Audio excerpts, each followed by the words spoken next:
Union کے خلاف اس طرح کا سٹینس، امریکہ کے خلاف نیٹو، پھر انڈیا کا تو خیر وہ ہمیشہ ہی نام لیا کرتے ہیں، وہ تو ایک کارڈ ہے ہی. تو ایک تو یہ کہ انہوں نے یہ سب باتیں کیوں کی، اور دوسرا ایک سب سے اہم بات، اب یہ بتائیے کہ کیا اس کا کوئی ریئیکشن آئے گا یا ہم نکل جائیں گے آسانی سے؟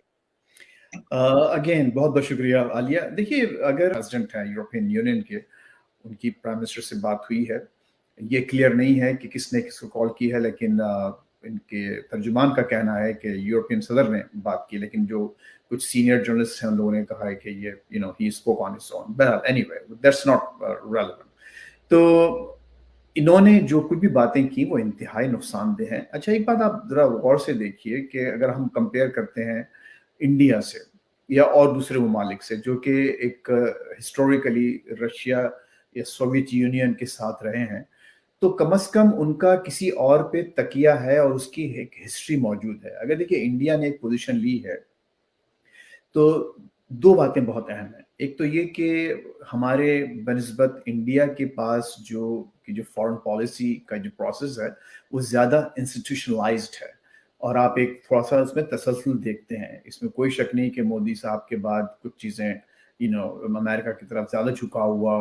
اگلی بار بھی ٹرمپ سرکار والے جیسے نعرے لگے، ان کے بغل میں کھڑے ہو کے انہوں نے یہ نعرے لگوائے، لیکن ایک آپ کو پھر بھی ایک تسلسل نظر آتا ہے. نمبر 1. نمبر 2 یہ کہ جو ان کا تعلق رہا ہے یو ایس ایس آر سے اور پھر اس کے بعد رشیا سے، تو وہ بھی ایک اس کی ایک ہسٹری موجود ہے. تو اگر انڈیا ایک ایسی پوزیشن لیتا ہے تو اس کے پاس، حالانکہ میں سمجھتا ہوں کہ خود انڈیا کے لیے اپنے لیے یہ ایک لانگ ٹرم میں کوئی اچھی پوزیشن نہیں ہے نیوٹرل رہنے کی، وہ زیادہ سسٹین کر بھی نہیں سکتے، لیکن اس کے ساتھ ساتھ اگر پاکستان کے پاس نہ کوئی ہسٹوریکل تسلسل ہے، نہ کوئی ہسٹوریکل اس میں ایک آپ کو نظر آتا ہے کوئی کہ یو ایس ایس آر سے یا رشیا سے آپ کے اچھے تعلقات رہے ہیں، آن دی کنٹرری بہت برے رہے ہیں، آپ ان کے اینیمی رہے ہیں، آپ نے ان کے خلاف پوری ایک جنگ کا ساتھ دیا ہے بہت بڑی، اور اس کے نتیجے میں یو ایس ایس آر ٹوٹا بھی. اور دوسری طرف یہ کہ آپ کے اس وقت بھی جو ہے، یعنی آپ کے پاس جو ایک فارن پالیسی کا جو پروسیس ہے وہ انسٹیٹیوشنلائز نہیں ہے.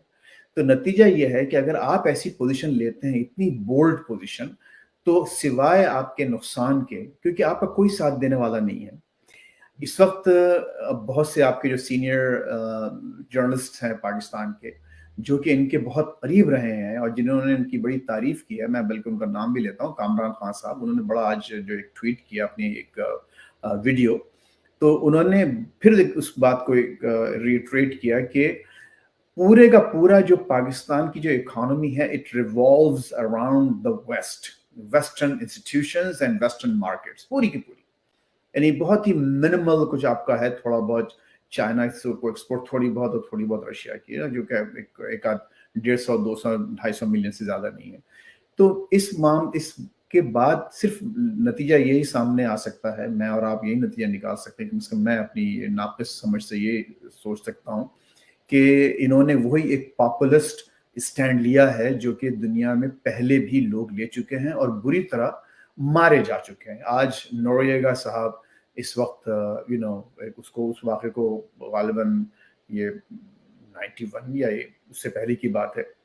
تو وہ اس وقت بیٹھے ہوئے ابھی تک جیل میں بیٹھے ہیں. اس واقعے کے بعد وہ آگے تھے، انہوں نے باقاعدہ تلوار نکالی تھی اور کہا تھا کہ امریکہ کے خلاف میں، اور بھی بہت سے ایسے. تو اگر آپ کا واقعی کوئی بڑا دوسرا کوئی کھوٹا ہے، کوئی آپ کا کوئی اینکر ہے جس پہ آپ تکیہ کر سکتے ہیں، تو آپ کسی حد تک جا سکتے ہیں. حالانکہ وہ بھی ڈپلومیسی میں وہ بھی ایک اچھا طریقہ کار نہیں ہوتا، کوئی سوچ سمجھنے والا آدمی نہیں کرے گا. لیکن انہوں نے وزیر اعظم نے پاکستان کو ریپرزینٹ کرتے ہوئے، پاکستان از the 5th largest country in the world population wise. It's an atomic power. It's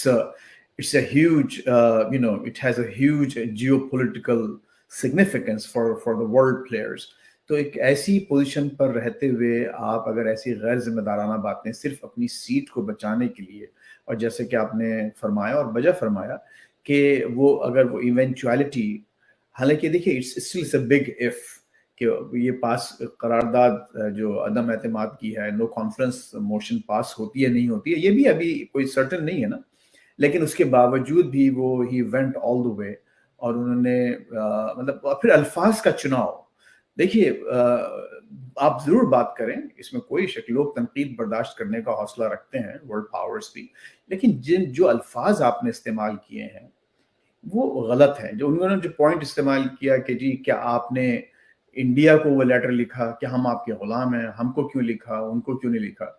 وہ انڈیا کو اس لیے نہیں لکھا کہ انڈیا کی ایک اپنی ایک مخصوص پوزیشن رہی ہے. میں نے بھی یہ ٹویٹ کیا تھا، انڈیا کا ایک تعلق رہا ہے، انڈیا کی hardware, military hardware, اس کے آرمز ایمونیشن، ٹریڈ بہت زیادہ اس کی انٹرٹوائنڈ ہے. اب انڈیا ایک بڑی اکانومی، ایک بڑا ملک، جس طرح آپ کہہ رہے ہیں اتنی بڑی ٹریڈ کو ہمارے کشمیر ایشو کے لیے کوئی پس پردہ کیوں رکھے گا، جبکہ ہم خود اپنے کشمیر ایشو کے لیے کچھ نہیں کر رہے، کچھ نہیں کر پاتے. تو آپ نہیں سمجھتے کہ یہ ایک جذباتی پن سے زیادہ اس کو پلے کیا گیا ہے، یہ کارڈ پلے کیا گیا ہے؟ اور پھر آپ مجھے یہ بھی بتائیے گا ساتھ میں کہ جس طرح ہم دیکھ رہے تھے کہ سینئر جرنلسٹ دولت حسین انہوں نے یہ ٹویٹ کیا کہ جو فارن آفس ہے وہ اس کو دیکھ رہا ہے، تو شاید اس سے لگ رہا ہے کہ انہوں نے جو بات کی ہے کہ وہاں سے رابطہ کیا گیا ہے، اور یہ جو ڈیمیج ہے اس کو اب کنٹرول کس طرح کیا جا رہا ہے کہ ان کی طرف سے یہ کہا گیا ہے کہ وزیر اعظم نے یہ اپنے تئیں بات کی ہے، اس پہ ادارے کا جو ہے یا سرکاری طور پر اس بات کا کوئی تعلق نہیں ہے. تو اس کا مطلب یہ ہوا کہ اس طرف سے کچھ آ رہا ہے، کیونکہ آپ نے دیکھا کہ ہم نے اگر ووٹ میں ہم نیوٹرل رہے تو تب اگر اتنا پریشر آ سکتا ہے، تو اس بات پر تو پریشر نہیں آئے گا، یہ سوچا نہیں جا سکتا. جب فارن آفس اگر ڈیمیج کنٹرول موڈ میں آ گیا ہے اس گیئر میں، تو وہ یہی کہیں گے نا کہ ایک جلسے عام میں ایک سیاسی تقریر تھی اور ہی was playing to the gallery. تو ان کے پاس شہباز گل نے جو ٹویٹ کیا، انہوں نے کہا کہ یہ جو اب نو کانفیڈنس ووٹ آ رہا ہے یہ باہر والے لا رہے ہیں، جو ویسٹ ہے وہ ٹاپل کرنا چاہ رہا ہے پی ایم کی حکومت. تو میں نے تو پہلے کہا تھا ان کی سپیچ کے بعد لگتا تھا کہ ایسا کچھ ہوگا. یہ اپنی دیکھیے ہماری اپنی ڈسگریس ہے، یہ اپنی قومی ایک ہیوملیشن ہے کہ اس لیول پر لوگ یہ سمجھتے ہیں کہ جیسے ہمارے اپنے لوگ جو ہیں وہ بالکل خالی بیٹھے ہوئے ہیں، ہاتھ پر ہاتھ دھرے ہوئے، اور جو کچھ کر رہا ہے وہ امریکہ اور یورپی ممبر ہیں.